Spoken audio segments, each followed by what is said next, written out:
Hi, I'm Dave Baronic, former F-14 Tomcat Radar Intercept Officer, or RIO, and Top Gun instructor in the mid-1980s.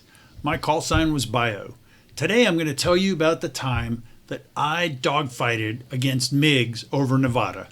That's right, it's a program you may have heard about by now, but for many years it was very secret. We called the program Constant Peg. It was operated by the U.S. Air Force 4477th Test and Evaluation Squadron, which also included U.S. Navy and U.S. Marine Corps pilots. And the purpose was to expose U.S. combat aviators to potential enemy aircraft, mostly MiGs. The program operated MiG-17s, 21s, 23s, and other aircraft. It operated from 1977 to 1988 from the remote Tonopah Test Range located in Nevada, which was somewhat near Fallon and also relatively near Nellis Air Force Base. As I said, it was highly classified for many years. The current status, however, is it's declassified. It was declassified in November 2006. And in fact, at least 2 books, in fact, I know there's more, have been written about it. One, Red Eagles by Steve Davies, and 2, America's Secret MiG Squadron by Gail Peck, former U.S. Air Force fighter pilot who once commanded the squadron, the 4477th. Since there are these books and others available, and there's also a lot of great material online, I'm not going to tell you all about the program itself, but I will tell you about my exposure to Constant Peg and the MiGs over Nevada. Now, this took place during the time frame of my first book, Top Gun Days. However, I had already written the book, the entire story, before the program was declassified. And once I learned that Constant Peg was declassified, I just wasn't sure what I could talk about, and so I did not go back and add it into the Top Gun Days manuscript. So I'll give you the story right now of my 3 exposures to the MiGs of Constant Peg. My first exposure came when my squadron, VF-24, went to Naval Air Station Fallon for pre-deployment workups. A detachment to Fallon was one of the last phases of the pre-deployment workups, and all the air wing squadrons went there and we did a lot of work together. Since Fallon was near Tonopah, and it was later in our training schedule, that was one of the primary venues where the Navy exposed fighter aircrews to Constant Peg. Before we went to the Fallon detachment, both of the fighter squadrons in our air wing, VF-24 and VF-211, had a well-guarded briefing in an auditorium at NAS Miramar. And this is where they told us what Constant Peg was and that we would be seeing MiGs. Oh, one more note about the Constant Peg flights. I have no photos of my own encounters with these MiGs. The reason is that in those big pre-event briefings, they warned us, don't take cameras, don't take pictures. So when I went on these flights, I didn't even take my camera in the cockpit with us. It was at the time of my first encounter with Constant Peg, I was brand new RIO. In fact, during the detachment to Fallon, I was promoted from ensign to Lieutenant JG. And I'd been with my squadron for less than 1 month. So this was all very exciting to me.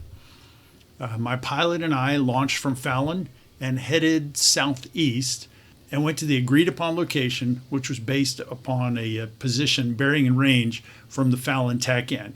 We also had some visual cues on the ground. We also orbited at 15,000 feet, the agreed upon altitude, and pretty soon we got a radio call that our aircraft was airborne. Now, these American MiG pilots did stuff like this all the time, so they were very good. Plus, the weather was perfectly clear. And after just a couple of moments, he said that he had a tally on us. So we continued our orbit. He told us what his location was. And pretty soon we see this small silver speck start approaching us. He steadied up on a heading at an airspeed. My pilot joined on him. Even though they briefed us on what we were going to do, it was still a very pleasant shock to actually see this MiG in person for the first time. We performed a visual look over his airplane, which was called a clean and dry inspection. He looked good, nothing was leaking, nothing was out of place. And then we did a short performance demo, or PD. performance demonstration, and he showed us some of his slow speed capabilities, some hard turns, rolls, things like that. Very basic stuff. Then after a few minutes of that, we set up for a neutral engagement. He went about 1.5 miles off to the side. We had the same airspeed and altitude, and at the call, fights on, we started an ACM engagement. During this engagement, we saw why the MiG-21 was such a threat to modern American fighter aircraft. Even though it was really designed as a point defense fighter or interceptor, when flown by skilled pilots, it had very good low-speed maneuverability also, ability to position its nose. And the pilots that were flying it, these American pilots, they were excellent pilots. They had, as you can read in these books that I've mentioned, the pilots had mostly already been adversaries or aggressors in the Air Force, and so they were well trained, and they flew these MiGs frequently. So they were very confident in the airplanes. After a short engagement, we called knock it off, had a second engagement, and then we flew back to Fallon. The MiG was very fuel limited, and the Tomcat had plenty of fuel, but the fight was over, so we returned to Fallon. So then my next MiG encounter was a little bit more than a year later, referring to my logbook.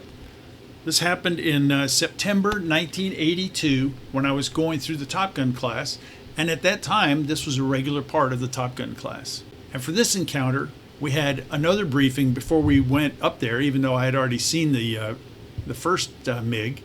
And then we took off with our wingman, which was an F-14A from VF-211, and flew up to Nellis Air Force Base in Las Vegas. We landed, and while our plane was being refueled and turned around, we performed a telephone briefing with our pilot from the 4477th. My pilot and I then took off from Nellis and flew out to the area to join up with our MiG. And once again, we had a designated bearing and distance from Nellis, which we determined by TACAN. It was backed up by a visual reference point that was very distinctive, and we were at an assigned altitude. Pretty soon, our MiG pilot called that he was airborne, headed our way. Shortly after that, he called the tally on our airplane. He took a heading, altitude, and airspeed, and told us to join on him. And in a couple of moments, we were flying wing on a beautiful camouflaged MiG-23 flogger. Even though I had already seen the MiG-21 a year before, seeing this flogger up close was amazing. I mean, it was surreal almost. Partly because the whole program was highly classified. Remember, this was back in the 1980s. The Cold War was still raging.